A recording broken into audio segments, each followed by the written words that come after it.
This morning, breaking news, the Princess of Wales in hospital, the King being admitted next week. AFL player Taryn Thomas facing fresh allegations of domestic violence. Tax cut controversy, the Prime Minister grilled. Plus, keep your children at home, the warning from Queensland's top doctor. This is 7 News with Jodie Speers. Good morning. In breaking news, there's been a double royal health shock overnight, with the Princess of Wales in hospital and the King being admitted next week. For more, let's go to Hugh Whitfeld from London. Good morning, Hugh. What do we know about their conditions? Well, Jodie, right now, Kate is in hospital here at the London Clinic. It is London's largest private independent hospital, just behind Harley Street, and she's expected to be here for at least 2 weeks. Now, the last time we saw the Princess of Wales was on Christmas Day with the rest of the royal family at church at Sandringham. It has since emerged that in the last 24 hours she has come here to seek treatment. A statement from Kensington Palace saying the Princess of Wales was admitted yesterday for planned abdominal surgery. The surgery was successful and it is expected that she will remain in hospital for 10 to 14 days before returning home to continue her recovery. Based on the current medical advice, she is unlikely to return to public duties until after Easter, so out of action for a couple of months. We don't know exactly why Kate required surgery, but we are assured by royal sources that it is not cancer related. The Prince of Wales is also expected to cut back on some of his royal duties as well, as he seeks to be by his wife's bedside here in hospital, and also when she returns to Windsor to continue her recovery. He's also, of course, juggling parenting their 3 young children. Now, within about 90 minutes of that news regarding Kate emerging, there was a statement from Buckingham Palace saying that the King is expected in hospital next week. Buckingham Palace saying he has sought treatment for an enlarged prostate. The statement saying in part His Majesty's condition is benign and he will attend hospital next week for a corrective procedure. Now, an enlarged prostate is relatively common in men over the age of 50. The King, of course, is 75 years old. There doesn't appear to be a great deal of concern about his condition going forward, but he has cancelled a number of engagements that were planned in the coming days. He was due to go to Scotland, in fact, for a number of meetings. They are now off. It is also relatively rare for us to get so much detail about His Majesty's condition, and we are told in part that this time it is to encourage men over the age of 50 to get prostate checks. Jodie. OK, Hugh Whitfeld in London, thank you. North Melbourne player Taryn Thomas is this morning under investigation by the AFL Integrity Unit over fresh domestic violence allegations. It's believed the 23-year-old will be summoned to AFL headquarters today over new claims of inappropriate behaviour. Thomas was stood down by North Melbourne twice last year amid reports he had threatened women with violence. Prime Minister Anthony Albanese is being grilled on upcoming Stage 3 tax cuts, saying they will happen in July. 7 News reporter Josh Martin is in Canberra for us this morning. Good morning, Josh. How significant is this? Good morning to you, Jodie. Well, the Prime Minister really is stuck in the middle on this issue. To his left, the Greens, unions and members of his own party want him to scrap the Stage 3 tax cuts. They argue they'll help the rich while doing little for those doing it tough. But the opposition says he must deliver on his election promise and deliver cost of living help to a majority of Australians. Someone earning $50,000 will get about $125 back off their tax bill under these changes. Someone on the median wage of $80,000 a year will get about $900 back, and a high income earner on $200,000 will get $9,000 back in tax help. The Prime Minister was pressed about this on radio. He says the tax cuts will happen, but there's speculation as to whether it will be at the amount promised. Take a listen. We, of course, have said that tax relief is really important. I mean, that's one way that you put more money into people's pockets, and tax cuts. So they're going to happen. Important. Well, tax cuts will happen in July, and we're the same as what we're committed to. We're committed to that. Well, we haven't changed our position on that. Okay. Jodie, ultimately we'll find out in the May budget whether this will happen and at the full rate, and people will see the help and the changes in their pay packets from July 1. OK, Josh Martin in Canberra, thank you. Ambitious housing targets in New South Wales are likely to fall short, with Premier Minns reportedly conceding his goal of 75,000 new homes will be almost impossible to meet this year. The Premier agreed to National Cabinet's target, but developers have warned that it can't happen. Construction experts also saying the Prime Minister's pledge to build 1.2 million new homes in the next 5 years will fall short. Defence Minister Richard Marles has reportedly ignored a request from Ukraine asking Australia to donate its fleet of retired Taipan helicopters. The issue-riddled choppers are due to be dismantled and buried, but Ukraine officials insist they could help with medical evacuations and improve soldier survival rates. The request was allegedly made in writing a month ago, but Mr Marles has not responded. Air safety investigators have released chilling images of the moment 2 jets collided in southern Victoria, killing a pilot and a cameraman.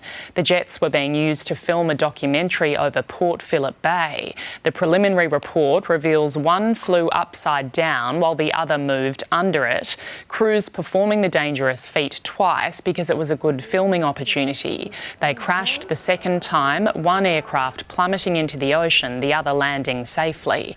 56-year-old pilot Stephen Gale and 30-year-old camera operator James Rose were both killed.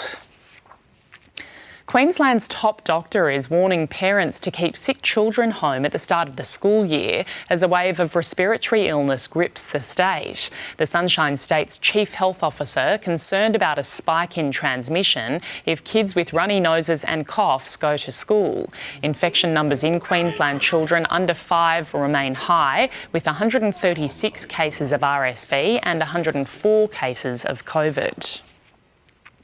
A major new review into the upcoming Olympics in Brisbane will determine whether the venues represent the best value for taxpayer money.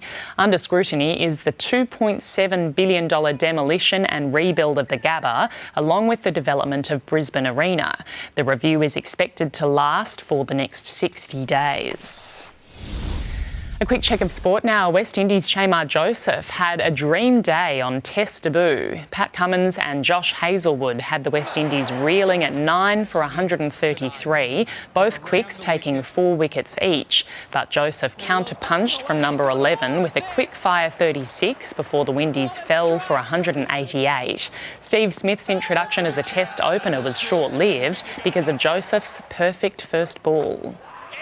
Taken with his first ball.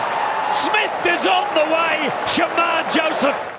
Joseph also removed Marnus Labuschagne on 10. Australia finished the day 2 for 59 with Usman Khawaja and new number 4 Cameron Green at the crease. 2 unheralded Aussies fell short of upsetting last year's Australian Open finalists. Alexei Popyrin became the first Australian in 12 years to take a set off Novak Djokovic at the Open, but fell short of victory, losing 3 sets to 1. He was a better player, I think, for a set and a half. I think second set and third set he was a better player.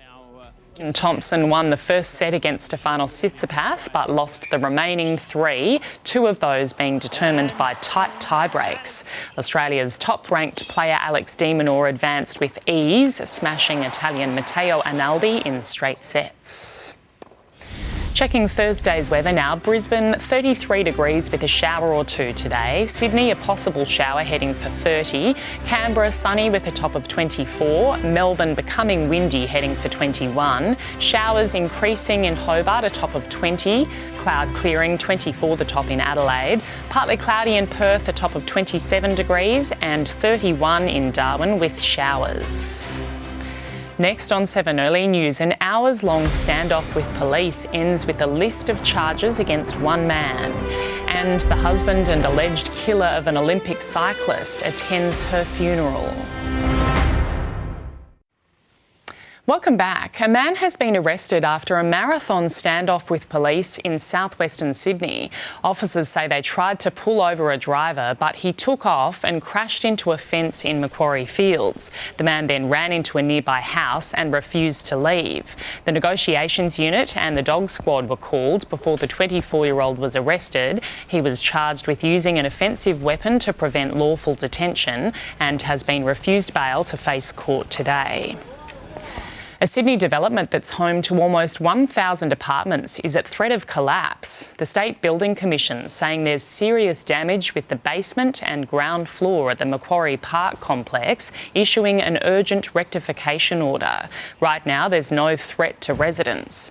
Meantime, in Victoria, another builder, Montego Homes, has gone into administration, halting the construction of 100 homes.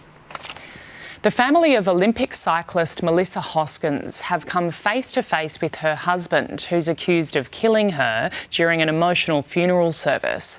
Rowan Dennis sat with the couple's 2 young children as Melissa's devastated father paid tribute to his beloved daughter. On a day of unimaginable grief, Melissa Hoskins' family said goodbye, while the man accused of killing her, her husband, watched on. Holding their 2 young children, Rowan Dennis was ushered in a side door away from an emotional crowd. The Fremantle Chapel was packed, Melissa remembered for her zest for life and passion for sport. There was no mention of her husband in the emotional eulogies. We're celebrating a life today that was cut way too short. Melissa was just warming up. Her best performances were yet to come. This is a family divided. 33-year-old Dennis accused of hitting his wife with his ute just metres from the couple's multi-million-dollar home in Adelaide. He's facing serious charges, but for now is on bail, caring for his son and daughter. We are grieving. All of us. We are sad. All of us. There should have been more. There's not going to be more. But we are left with a lifetime of memories. At just 32, Melissa was in her prime. An Olympic cyclist, her marriage to world champion rider Rowan Dennis cemented them as cycling's golden couple. She was fun. She was sassy. She loved music. She loved to dance and had a zest for life few people enjoy. Melissa was born in Perth. It was her family's wishes to have this private funeral here in her hometown. Another memorial service will be held in Adelaide after the tour down under. A young mother farewelled, a young father facing jail time. Alice Murray, 7 News. Australians who ordered a 2024 Tesla Model 3 car are being left in the lurch, the brand stopping deliveries due to a compliance issue. The Transport Department is investigating concerns child restraint anchorage points have been removed from the new model. That is a breach of road safety laws. Tesla has told customers it expects to resume deliveries in coming weeks. Checking finance now, the Dow Jones is trading lower. The Nasdaq is down 131 points. In London, the FTSE fell 112 and Germany's DAX lost ground. Closer to home, Japan's Nikkei closed 141 points down. Hong Kong's Hang Seng is down. The All Ords fell 24 points. The ASX 200 down 21. On the commodities market, gold is trading at $2,004 an ounce. Oil is $71 a barrel. The Aussie dollar buying 65 US cents, 97 Japanese yen and $1.07 New Zealand. Next on 7 Early News, riot police crash with protesters in Russia. And just days into his reign, Denmark's King Frederick releases a new book. 2 Malaysian men have pleaded guilty to conspiring in the 2002 Bali bombings, which took the lives of 202 people, including 88 Australians. 47-year-old Bin Lep and 48-year-old Bin Amin entered a plea deal at a military court in Guantanamo Bay, with charges related to an attack in Jakarta in 2003 dropped. The pair will be sentenced next week. Pakistan has cut diplomatic ties with Iran following an airstrike in the region that has reportedly killed 2 young girls. Iran confirmed they used missiles and drones to attack 2 strongholds of a Sunni militant group. It comes a day after Iran launched missiles at Iraq and Syria. Pakistan has warned Iran of serious consequences following the strike. Russian riot police have clashed with protesters after an Indigenous rights activist was sentenced to 4 years in a penal colony. There are reports that at least 3,000 people gathered in support outside the court, with police reportedly using tear gas against crowds. The man has previously spoken out against Russia's mobilisation against Ukraine. The new King of Denmark, Frederik X, has published a new book just days into his reign. Titled The King's Word, the book offers his insights on a range of topics, including his relationship with Queen Mary. He says he's learned a lot from having a wife who from time to time reminds him he's not always right just because he's the man of the house. They are crucial for communicating and navigating daily life, but hearing aids often come with a stigma, an expense, and sometimes very obvious attachment to the ear. Now, technical advances are making them almost a cool accessory. The latest models restore hearing using artificial intelligence, have Bluetooth connections, and even translate languages in real time. Josephine Carey hasn't been able to hear properly since birth. If you don't have hearing aids, it's very hard to hear someone. You have to actually work harder to listen, lip read, and it's very, very difficult to function. 3.6 million Australians live with hearing loss and its effect on communication and thinking. If we are putting up with hearing loss, the ear is not sending vital sensory signals to the auditory cortex. The brain's going to degrade. This device is set to help, the smart ear. The Genesis uses artificial intelligence to fill in the gaps produced by years of hearing loss. 85 years and older is the fastest growing age group. It analyses audio signals 80 million times an hour for a more normal sound. But there's more. It can track your location, count steps like a fitness app, connect to a phone or laptop, and provide live language translation. You can even talk to it. We have built in a personal assistant into the hearing aid. You can simply double tap and ask a question. Then listen to the answer. One extra innovation, these devices can also detect if the user has a fall and send an alert via a dedicated app. Not just a hearing aid, but an emergency beacon. For hearing aids, for hearing impaired people, it's a no-brainer. Not cheap though, $3,000 to $6,000 per device. Angelique Opie, 7 News. Taking a look at sport now, West Indies' Shamar Joseph had a dream day on Test debut. Pat Cummins and Josh Hazlewood had the West Indies reeling at 9 for 133, both quicks taking 4 wickets each. But Joseph counterpunched from number 11 with a quick-fire 36 before the Windies fell for 188. Steve Smith's introduction as a Test opener was short-lived because of Joseph's perfect first ball. Taken with his first ball! Smith is on the way! Shamar Joseph! Joseph also removed Marnus Labuschagne on 10. Australia finished the day 2 for 59 with Usman Khawaja and new number 4 Cameron Green at the crease. 2 unheralded Aussies fell short of upsetting last year's Australian Open finalists. Alexei Popyrin became the first Australian in 12 years to take a set off Novak Djokovic at the Open, but fell short of victory, losing 3 sets to 1. He was a better player, I think, for a set and a half. I think second set and third set he was a better player. Thompson won the first set against Stefanos Tsitsipas, but lost the remaining 3, 2 of those being determined by tight tie-breaks. Australia's top-ranked player Alex de Minaur advanced with ease, smashing Italian Matteo Analdi in straight sets.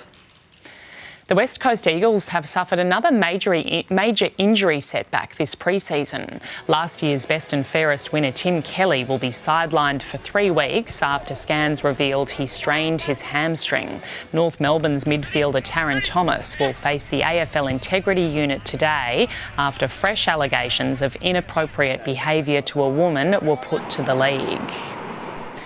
Today, stage 3 of the men's tour down under includes over 2.2 kilometres of climbing and 145 kilometres of riding. 20-year-old rising star Isaac Del Toro claimed a tight first-place victory in yesterday's stage 2 race from Norwood to Lobethal. Oh, he's done it right on the line. Last year was crazy, but this one, maybe I start really good. I don't know what happened. The Mexican became the second youngest stage winner in Tour Down Under history.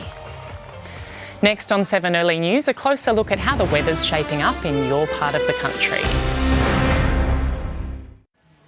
Taking a look at the weather around the country now. Brisbane, a shower or two today, heading for a top of 33 degrees. Sydney, a possible shower, heading for 30. Canberra, sunny and 24. Melbourne, becoming windy, a top of 21. Showers increasing in Hobart, heading for 20. Adelaide, cloud clearing, 24 degrees. Perth, partly cloudy, heading for 27. And Darwin, showers and 31 degrees. And that's 7 Early News. I'm Jodie Speers. Now it's time for Sunrise with Nat and Matt. Breaking